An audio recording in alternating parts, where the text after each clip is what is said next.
जय हिंद दोस्तों, स्वागत है आप सभी का आरआरबी ग्रुप डी के साइंस के 25 मॉक टेस्ट में। तो कैसे हो आप सभी? उम्मीद है आप सब लोग स्वस्थ होंगे, मस्त होंगे, जबरदस्त तरीके से अपने एग्जाम की तैयारी कर रहे होंगे। जैसा कि आप सभी को पता है कि हम प्रत्येक मॉक टेस्ट में साइंस के मोस्ट इंपॉर्टेंट क्वेश्चन करते हैं और हमारा टारगेट रहता है 25 में से 25 मार्क्स लाने का।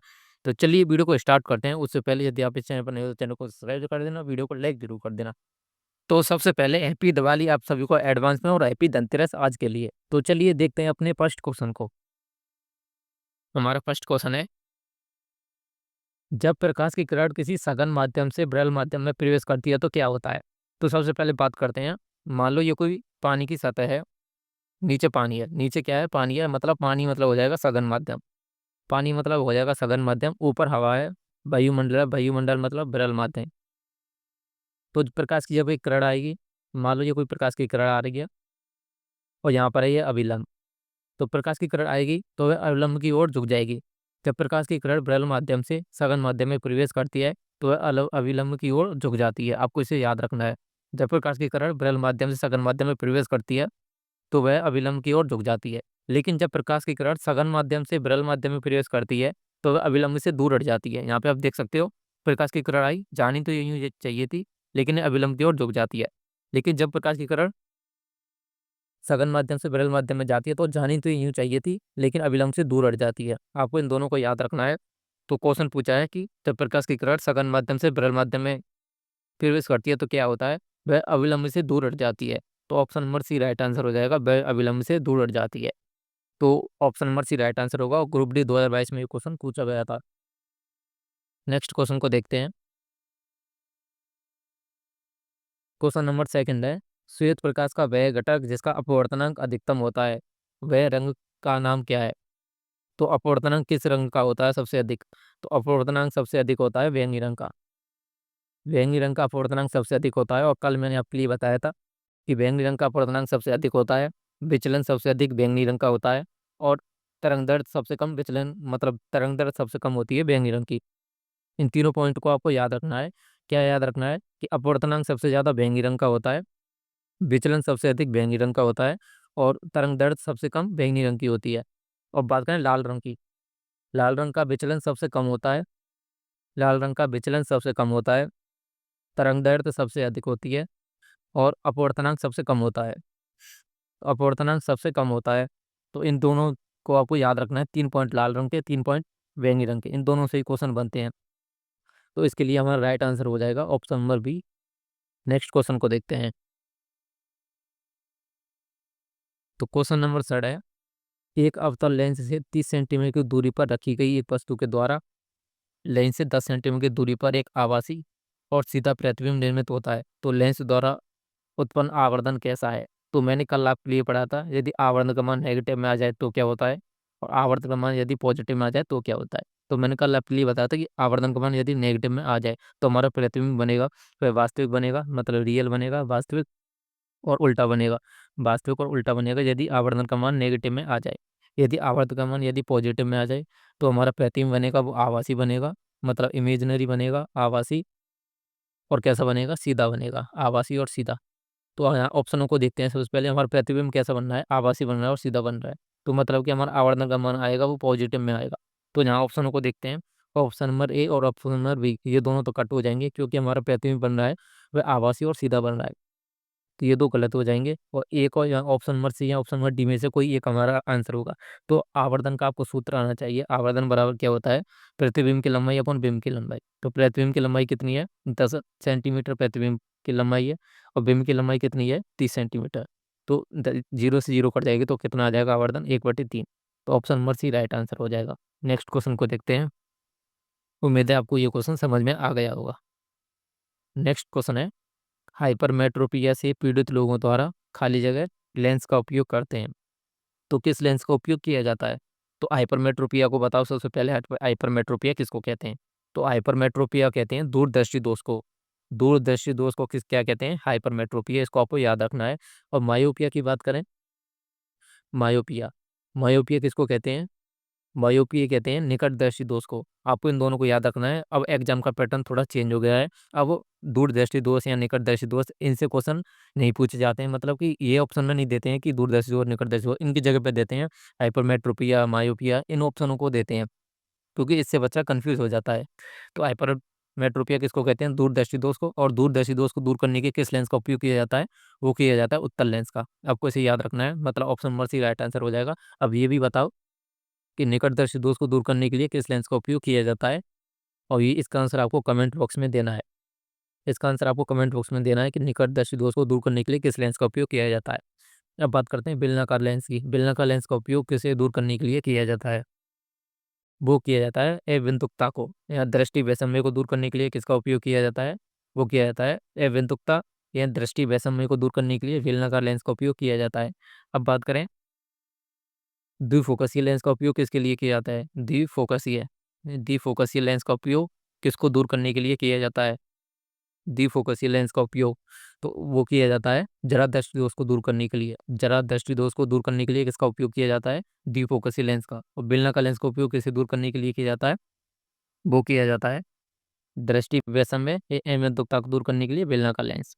तो ये चारों मैंने बता दिया। अब आपको कमेंट करके बताना है कि निकट दृष्टि को दूर करने के लिए किस लेंस का उपयोग किया जाता है। सो नेक्स्ट क्वेश्चन को देखते हैं। मैंने चारों पांचों ऑप्शन ये आपके लिए समझा दिए हैं। सिर्फ लेंसों में और दर्पणों में यही क्वेश्चन बनता है कि निकटदर्शी दोष दूर करने के लिए किसका उपयोग किया जाता है, दूरदर्शी दोष को दूर करने के लिए किसका उपयोग किया जाता है, और जरादर्शी दोष को दूर करने के लिए किसका उपयोग किया जाता है, बी फोकसी लेंस का उपयोग किसके लिए किया जाता है। ये 4-5 क्वेश्चन ही बनते हैं, ये हर बार रिपीट होते हैं ये क्वेश्चन। सो नेक्स्ट क्वेश्चन को देखते हैं। एक संधारित्र 10 वोल्ट पर 1 कूलम आवेश स्टोर करता है, तो इसकी धारिता कितनी होगी? तो धारिता का फॉर्मूला आपके पास आना चाहिए। धारिता C बराबर कितना होता है? C बराबर होता है Q/V। Q क्या होता है? आवेश होता है। V क्या होता है? विभवांतर या वोल्ट कह सकते हैं। तो C बराबर क्या हो जाएगा? Q/V। C बराबर Q/V। तो Q का मान कितना दिया हुआ है? 1 कूलम। 1 कूलम Q का मान दिया हुआ है और विभवांतर कितना दिया हुआ है? 10 वोल्ट। तो विभवांतर हो जाएगा 10 वोल्ट। C बराबर आ जाएगा, जब 10 1 में 10 का भाग देंगे तो आ जाएगा 0.1। और F क्या है इसमें आपको ये बताना है। F क्या होता है? F होता है फेराड। F क्या होता है? फेराड होता है। यहाँ पे दे भी लिखा है। F क्या होता है? फेराड होता है। मतलब कि धारिता का मात्रा क्या होता है? फेराड होता है। आपको इसे याद रखना है, क्वेश्चन भी पूछा जा सकता है कि धारिता का मात्रा क्या होता है? फेराड होता है। तो option number C right answer हो जाएगा 0.1 farad. Option number C right answer हो जाएगा इस क्वेश्चन का। आपको फॉर्मूला बेस्ड क्वेश्चन पूछे जाते हैं एग्जाम में। क्वेश्चन नंबर 6 है, दो चालक समान दिशा में धारा ले जाने पर, जब दो चालक समान दिशा में धारा ले जाते हैं, मान लो ये भी इसी दिशा में जा रहा है, ये भी इसी दिशा में जा रहा है, तो क्या करते हैं? ये एक दूसरे को आकर्षित करते हैं। क्या करते हैं? एक दूसरे को आकर्षित करते हैं। Option number A right answer हो जाएगा। लेकिन जब दो चालक विपरीत दिशा में धारा ले जाते हैं, मान लो ये इधर जा रहा है, ये इधर जा रहा है, तो एक दूसरे को ये प्रतिकर्षित करेंगे। एक दूसरे को प्रतिकर्षित करेंगे।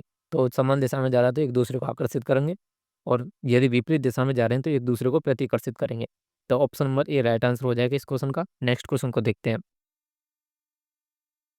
क्वेश्चन नंबर 7 है, 7 वोल्टेज के विभवांतर वाले दो बिंदुओं पर 5 कूलम के चार्ज को स्थानांतरित करने के लिए कितना कार्य करना पड़ेगा? तो कार्य का फॉर्मूला आपको याद रखना है कि कार्य बराबर क्या होता है? कार्य बराबर होता है आवेश इंटू विभवांतर। कार्य का फॉर्मूला क्या होता है? आवेश इंटू विभवांतर। आपको इस फॉर्मूले को याद रखना है, क्योंकि ये फॉर्मूले बेस्ड क्वेश्चन आते हैं आपके एग्जाम में। तो इस फॉर्मूले को आपको याद रखना है। कार्य बराबर क्या हो जाएगा? आवेश इंटू विभवांतर। आवेश का मान कितना दिया हुआ है? 5 कूलम आवेश का मान दिया हुआ है, और विभवांतर का मान कितना दिया हुआ है? 10। तो कितना आ जाएगा? 50। और अब आपको कमेंट करके बताओ कि इसमें से 50 कौन सा होगा? क्या क्वेश्चन बनाया है रेलवे ने? 50 50 50 50। किसी बच्चे को यदि मात्रक ही नहीं पता होगा, यदि किसी बच्चे को मात्रक भी पता होगा ना, वो भी इस सवाल को कर देगा। फॉर्मूले लगाने की कुछ जरूरत नहीं पड़ेगी इसमें, क्योंकि फॉर्मूला की बेस तो क्वेश्चन है ही नहीं है। फॉर्मूला लगाने की जरूरत है, उसको पता है कि 50 आंसर आया, तो फॉर्मूला किसके लिए लगाए? तो क्वेश्चन पूछा कि कार्य कितना होगा, तो कार्य का मात्रा क्या होता है? जूल होता है। इसको देखते ही आंसर लग जाना चाहिए। ये क्वेश्चन करने लायक नहीं है, क्योंकि सबसे पहले यदि किसी ने ऑप्शन देख लिया ना, तो 50 50 50 50 तो समझ जाएगा कि इसका आंसर तो 50 ही आने वाला है, कोई अदर तो आएगा ही नहीं। 50 आंसर आएगा, तो फॉर्मूला लगाने की कोई जरूरत नहीं पड़ेगी। उसको पता है कि कार्य का मात्रक जूल होता है, तो ऑप्शन नंबर सी पे तुरंत ही लगा देगा। और ये देखने वाला क्वेश्चन बन जाएगा कि देख के सिर्फ आंसर लगा दिया, ऐसा क्वेश्चन बन जाएगा। लेकिन यदि कोई सॉल्व करने बैठेगा तो अपनी 1-2 मिनट, अपनी 1 मिनट तो कम से कम खराब कर ही लेगा। तो ऐसे क्वेश्चनों को करने के लिए सबसे पहले आपको ऑप्शन देखने पड़ते हैं कि ऑप्शन क्या दिया हुआ है। तो पेपर में आपको सब तरीके से सोचना पड़ता है कि पेपर कैसे बेस दिया हुआ है, क्या-क्या हमें करना पड़ेगा, क्या-क्या नहीं करना पड़ेगा। आपको सब तरीके से सोचना पड़ता है पेपर में।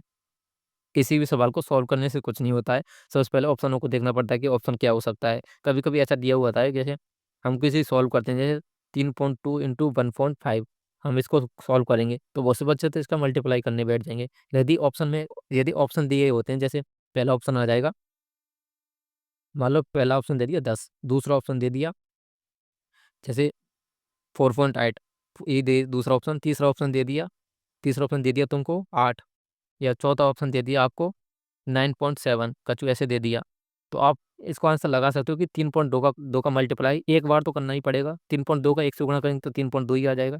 जब 0.5 से और करेंगे तो इसका आधा और हो जाएगा, तो इसका आधा समथिंग समथिंग 4.8 के समथिंग आ जाएगा ना। तो ये तीन दूनी दो, दो बार तो है नहीं, सो दो बार आप गुणा करोगे, 3 दूनी 6, मतलब 6 से ज़्यादा तो आने वाला ही नहीं है। तो ऑप्शनों को देखिए, एक 10 है, 10 तो होगा नहीं, 9 नहीं होगा, 9.7 भी नहीं होगा, 4.8 आंसर हो जाएगा। इसको देख के कर सकते हो। मल्टीप्लाई करने से कुछ नहीं होता है, पेपर में पेपर के हिसाब से सोचना पड़ता है, हमारे करने से कुछ नहीं होता है।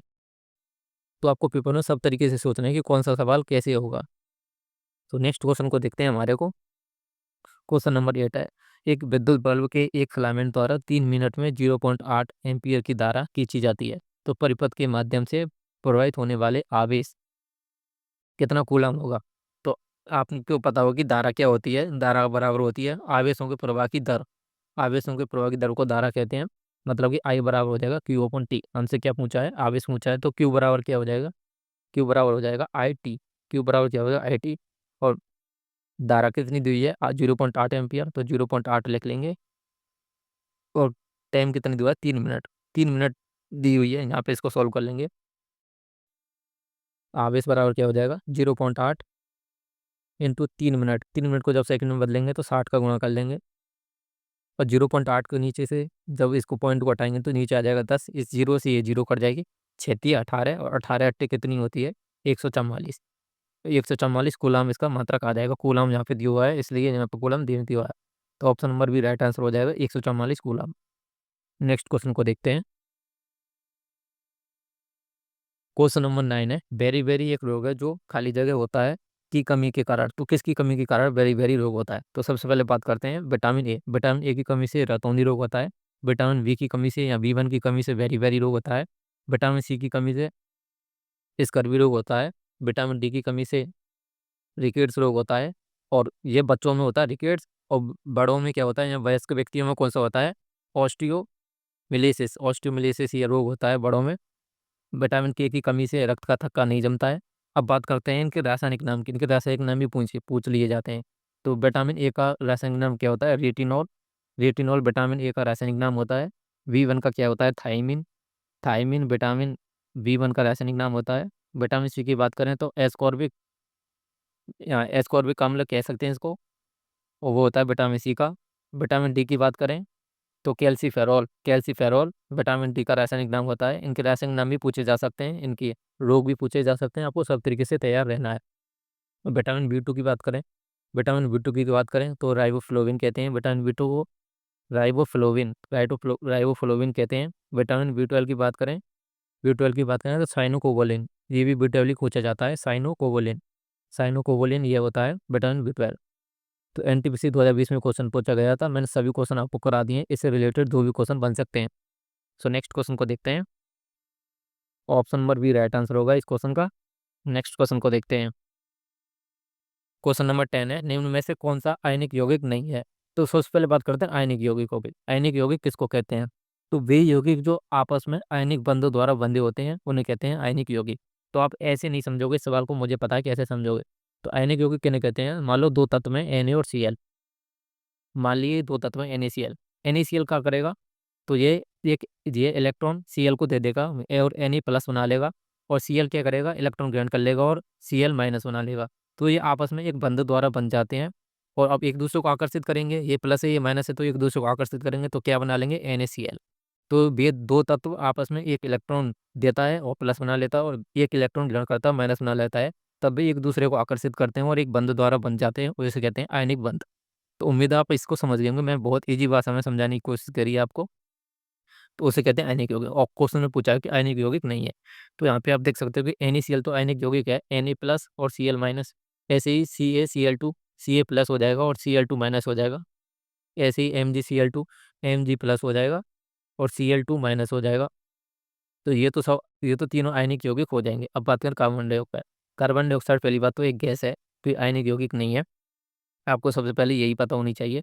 और ये ऐसे नहीं होता है कि C+O2- ऐसे होता है कि पढ़ी है कभी आपने कि C+ होता है O2- होता है, कभी नहीं पढ़ी होगी आप पर्सन, क्योंकि ये गैस है, आयनिक यौगिक नहीं है। मतलब option number D right answer हो जाएगा। और ग्रुप डी 2022 में ये क्वेश्चन पूछा गया था। तो उम्मीद है आप इसको समझ गए होंगे आयनिक यौगिक किसे कहते हैं। क्वेश्चन नंबर 11 है, निम्न में से किस यौगिक में केवल एक कार्बन कार्बन एकल आबंध होता है। तो कार्बन कार्बन एकल आबंध होता है, तो सबसे पहले बात करते हैं एल्किन की। इससे फॉर्मूला भी इस क्वेश्चन बहुत पूछे जाते हैं। एल्किन का फॉर्मूला क्या होता है, ये फॉर्मूला भी पूछा जाता है। एल्किन का फॉर्मूला होता है CnH2n+2। मतलब कि आपने ये तो पढ़े होंगे मैथ एथ प्रोप ब्यूट। इसमें यदि आपसे एथिन का फॉर्मूला पूछ ले, एथिन का फॉर्मूला क्या होता है, एथिन क्या आता है, मैथ एथ एथिन आता है 2 पर, तो एन का मान कितना हो जाएगा 2। तो इसको आप मान धरेंगे Cn, एन का मान हमने धर दिया 2, ये हो जाएगा C2। अब धरेंगे CnH2n+2, तो H2n की जगह 2 धरेंगे तो 2 दूनी 4 कितना हो जाएगा 6। ये हो जाएगा एथेन का फॉर्मूला, मतलब C2H6। इससे दुगने से 2 ज़्यादा, तो ये हो जाता है एल्किन का फॉर्मूला।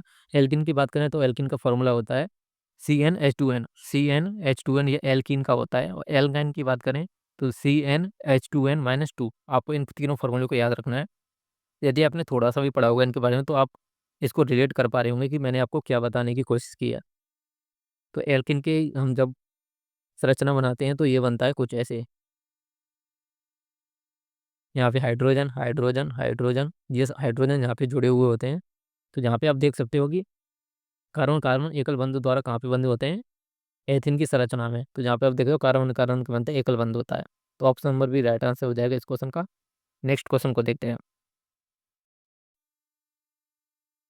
क्वेश्चन 12 है, इनमें से कौन सा किसी परमाणु की संयोजकता के निर्धारण में निर्णायक भूमिका निभाता है।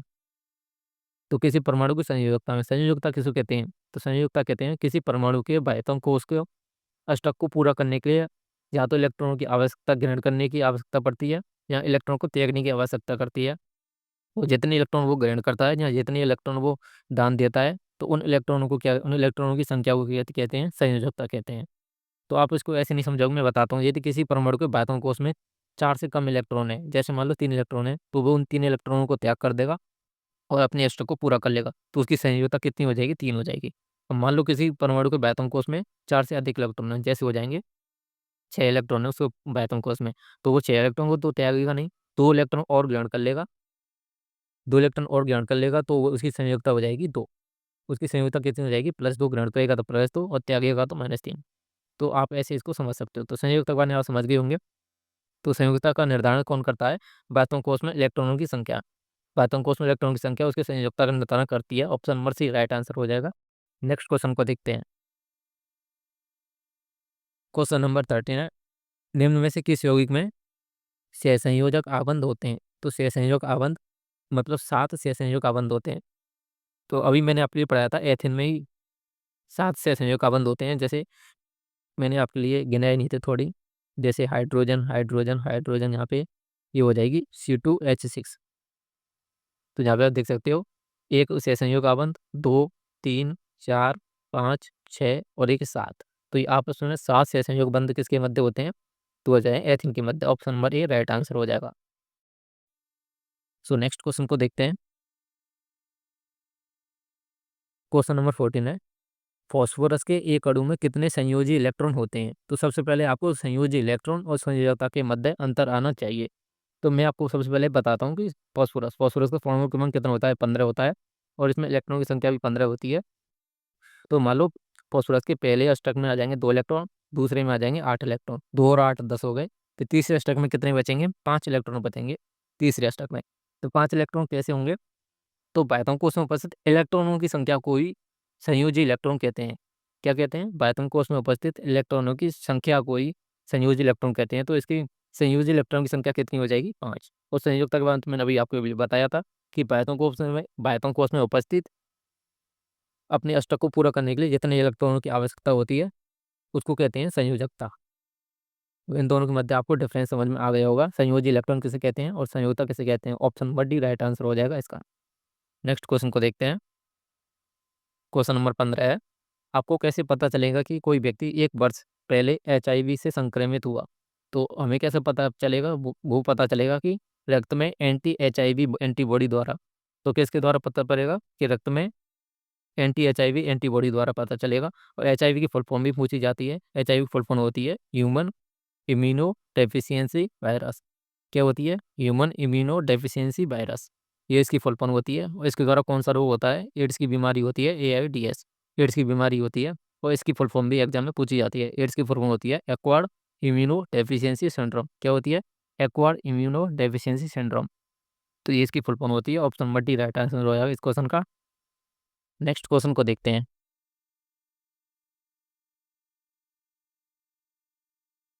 निम्नलिखित में से कौन सा कथन सही नहीं है? तो गलत कथन की पहचान करनी है हमें। तो मध्य कर्ण में मौजूद स्टेपीज मानव कंकाल की सबसे छोटी हड्डी है। तो मैंने कल भी आपके लिए बताया था कि स्टेपीज मानव कंकाल की सबसे छोटी हड्डी है और कान में पाई जाती है। और कान की कहाँ पे? मध्य कर्ण में। तो ऑप्शन नंबर बी को देखते हैं। ये तो ऑप्शन नंबर सही होगा, ये तो सही होगा। मानव शरीर में मौजूद अपेंडिक्स एक अवशेषीय अंग है। अपेंडिक्स की नस आपने पढ़ी भी होगी, आपने देखी भी होगी। बहुत से आदमी अपेंडिक्स की नस का ऑपरेशन करवाते हैं। ये एक अवशेषीय अंग है, इसकी कोई आवश्यकता नहीं होती है। और ये एक अवशेषीय अंग है। अवशेषीय अंग मतलब कोई आवश्यकता नहीं है, फिर भी है ये, तो उसे कहते हैं अवशेषीय अंग। तो ये भी सही हो जाएगा, पहला भी सही है, दूसरा भी सही है। अस्थि मज्जा मानव शरीर में लाल रक्त कणिकाओं का निर्माण करती है। तो लाल रक्त कणिकाओं का निर्माण कौन करती है? अस्थि मज्जा करती है, ये भी सही होगा। ऑप्शन नंबर डी है मानव की रीढ़ की हड्डी में 38 कशेरुक होते हैं। तो मानव की रीढ़ की हड्डी में 38 कशेरुक नहीं होते हैं, 33 कशेरुक होते हैं। तो ऑप्शन नंबर डी गलत हो जाएगा, मतलब इसका राइट आंसर होगा option number D. Next question को देखते हैं। नेक्स्ट क्वेश्चन है क्वेश्चन नंबर 7। ये आपतन कोण कितने डिग्री का कोण बना रहा है? 45 डिग्री का। अपवर्तन कोण बना रहा है 30 डिग्री का। तो ये माध्यम ए है, माध्यम बी है। तो ये एन बराबर क्या पूछा है? अपवर्तनांक पूछा है। एन बराबर क्या पूछा है? अपवर्तनांक पूछा है। तो अपवर्तनांक किसको कहते हैं? आपने स्नेल का नियम पढ़ा था। स्नेल का नियम कहता है आपतन कोण की जा बटे अपवर्तन कोण की जा। आपतन कोण की जा बटे अपवर्तन कोण की जा का अनुपात को ही अपवर्तनांक कहते हैं। आपतन कोण की जा बटे अपवर्तनांक कोण की जा के अनुपात को ही अपवर्तनांक कहते हैं। तो अपवर्तनांक बराबर कितना हो जाएगा? तो ये हो जाएगा sin 45 बटे sin 30। और आपको अब आने चाहिए sin 45 और sin 30 के मान। तो sin 45 का मान कितना होता है? 1/√2। sin 45 का मान कितना होता है? 1/√2 होता है। और sin 30 का मान कितना होता है? 1/2 sin 30 का मान होता है। जब इसको मल्टीप्लाई करेंगे आपस में, तो 2 ऊपर चले जाएगा, √2 नीचे आ जाएगा। तो क्या होगा? 2 ऊपर चले जाएगा, √2 नीचे आ जाएगा। जब √2 से 2 को काटेंगे तो हो जाएगा √2। तो option number D right answer हो जाएगा इस क्वेश्चन का, ऑप्शन नंबर डी। तो आपको ये फॉर्मूला आना चाहिए, स्नेल का नियम आना चाहिए आपसे। ग्रुप डी 2022 में ये क्वेश्चन पूछा गया था। क्वेश्चन नंबर नेक्स्ट है।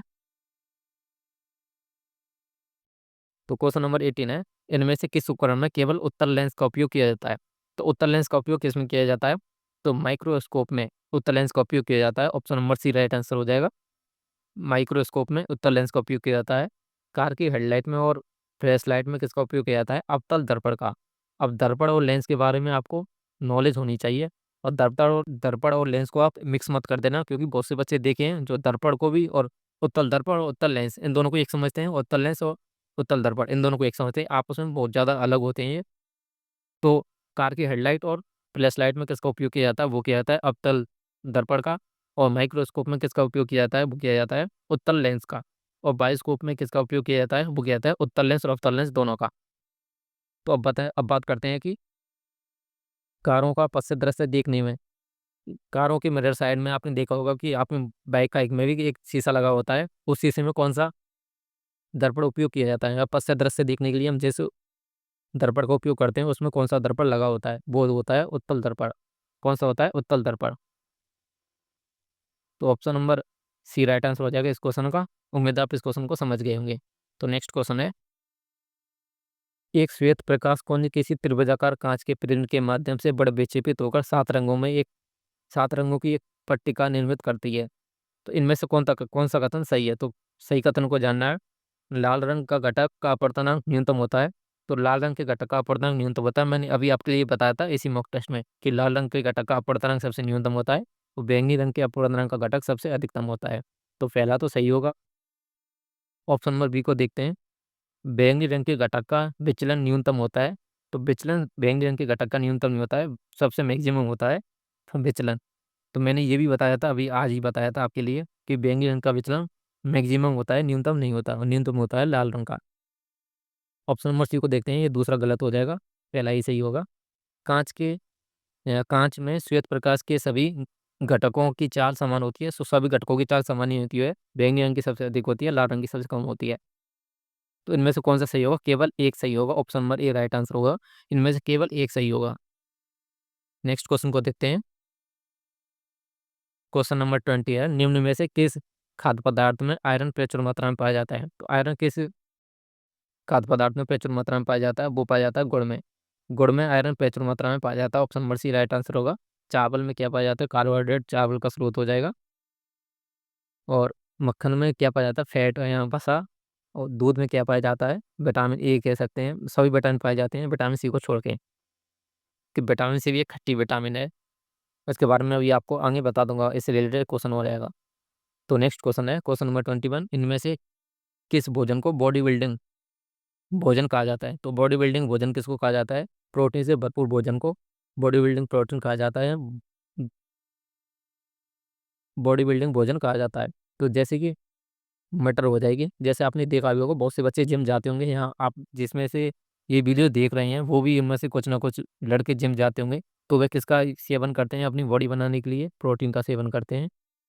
तो प्रोटीन को ही बॉडी बिल्डिंग भोजन कहा जाता है, option number A right answer होगा। नेक्स्ट क्वेश्चन को देखते हैं, क्वेश्चन नंबर 22 है, निम्नलिखित में से कौन सी विटामिन में यीस्ट प्रचुर मात्रा में पाया जाता है? तो यीस्ट कौन किस विटामिन में प्रचुर मात्रा में पाया जाता है? वो पाया जाता है विटामिन बी में।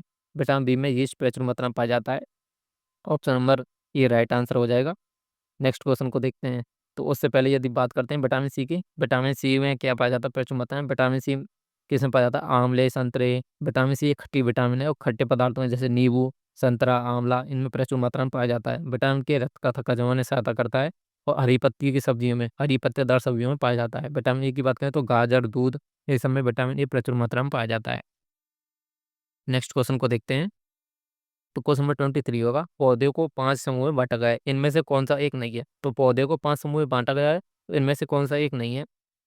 वो होगा, पहले सबसे पहले आपको नाम बताते हैं। सबसे पहले होता है थैलोफाइटा, दूसरा होता है ब्रायोफाइटा, थैलोफाइटा, ब्रायोफाइटा, तीसरा होता है टेरिडोफाइटा, चौथा होता है एंजियोस्पर्म में आवृत बीजी, और पांचवा होता है अनावृत बीजी या जिम्नोस्पर्म, ये होता है 5। तो इनमें से कौन सा नहीं है? टेरिडोफाइटा होता है, ब्रायोफाइटा होता है, और जिम्नोस्पर्म होता है। तो प्रोटोकॉर्डेटा ये नहीं होता है, मतलब कि option number C right answer हो जाएगा इस क्वेश्चन का। तो अब बात करते हैं ब्रायोफाइटा की। तो पादप जगत का उभयचर कहते हैं ब्रायोफाइटा को। पादप जगत का उभयचर किसको कहते हैं? ब्रायोफाइटा को। आपको इसे याद रखना है, पादप जगत का उभयचर ब्रायोफाइटा। सो नेक्स्ट क्वेश्चन को देखते हैं, option number C right answer होगा इस क्वेश्चन का। तो क्वेश्चन नंबर 24 है, इनमें से किस उपकरण में केवल उत्तल लेंस का उपयोग होता है? तो केवल उत्तल लेंस का उपयोग, शायद ये क्वेश्चन दोबारा आ गया है, मैंने आपको बताया था कि माइक्रोस्कोप में होता है। तो ये डेली खुद में मैं खुद आपको इन क्वेश्चनों को टाइप करता हूँ, तो एक क्वेश्चन डेली रिपीट हो जाता है, 2-3 दिन, पिछले 2-3 दिन से क्वेश्चन रिपीट हो रहा है डेली, उसके लिए दिल से सॉरी। सो नेक्स्ट क्वेश्चन को देखते हैं, क्वेश्चन नंबर 25 है, प्रकाशिक तंतु किस सिद्धांत पर कार्य करता है? तो प्रकाशिक तंतु की बात करें और मृग मरीचिका की बात करें, मृग मरीचिका, ये सभी किस सिद्धांत पर कार्य करती हैं? ये करती हैं पूर्णांतिक परावर्तन पर, या TIR पर, पूर्णांतिक परावर्तन पर कार्य करती हैं मृग मरीचिका। और प्रकाशिक तंतु और फाइबर ऑप्टिक्स, ये सभी किस प्रकार करती हैं? पूर्णांतिक परावर्तन पर, option number B right answer हो जाएगा। आपने देखा होगा कि हाईवे पर जब आप जाते हैं तो आपको दूर एक पानी सा नजर आता है हाईवे पर, लेकिन वो पानी नहीं होता है, आंखों का भ्रम होता है, उसे ही कहते हैं मृग मरीचिका। तो option number B right answer हो जाएगा इसको। तो ये थे आज के 25 क्वेश्चन। आप सभी को दिल से हैप्पी दिवाली। दिवाली मनाओ आराम से, लेकिन ऐसा ना हो कि दिवाली के चक्कर में आपकी पढ़ाई रह जाए, क्योंकि कंपटीशन दिन ब दिन बढ़ता जा रहा है, और आपको कंटिन्यू अपनी तैयारी जारी रखनी है। फेस्टिवल भी मनाने हैं आपको, कहीं ऐसा नहीं हो कि पढ़ाई के चक्कर में आपके फेस्टिवल भी रह जाए। आपको फेस्टिवल भी मनाने हैं और पढ़ाई भी करनी है, ये दोनों काम आपको साथ-साथ करने हैं। तो अब मिलता हूँ आपसे नेक्स्ट वीडियो में। आज की वीडियो आपको कैसी लगी? वीडियो अच्छी लगी है तो वीडियो को लाइक ज़रूर कर देना, चैनल को सब्सक्राइब ज़रूर कर देना, और कमेंट में अपने क्वेश्चन का आंसर ज़रूर छाप के जाना कि आपके कमेंट का आंसर क्या है? मैंने आपके लिए क्वेश्चन दिया था, उसका आंसर क्या है? तो मिलते हैं नेक्स्ट वीडियो में।